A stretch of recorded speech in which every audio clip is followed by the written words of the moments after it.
So I've got this strange thing chasing me, which is called my shadow, which is fantastic. Not so sure up a hill, but anyway, this is where 3D structures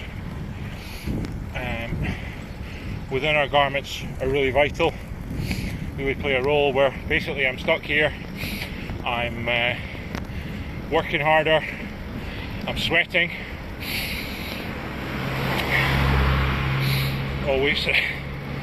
Also the amount of ventilation, the amount of airflow is decreased simply as a factor of my speed decreasing for a given workload. So less ventilation, less cooling like that. So basically you're just starting to overload your garment system, overload the clothes you're wearing. And we've got fantastic yarns, fantastic fabric structures, and really clever placement and engineering of those in garments. But 3D structure actually knitted into the fabrics and 3D elements within the products. Oh, some shade, great.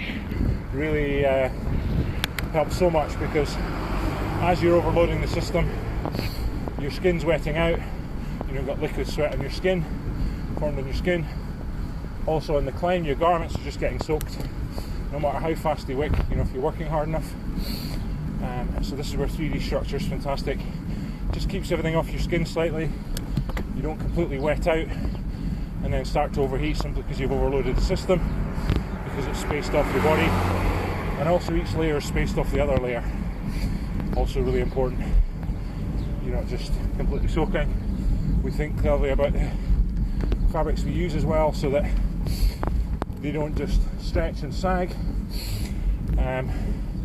But that structure, combined with mesh or ventilation in clever places depending on the speed you're riding at, and depending on where you produce heat, and of course where you're now producing sweat and where you can move it to, really vital in this sort of situation where you've got heat load, reduced ventilation, so reduced cooling, you've got reflected heat load as well, and also for a given speed, if you want to maintain that higher workload, which is always the hard thing.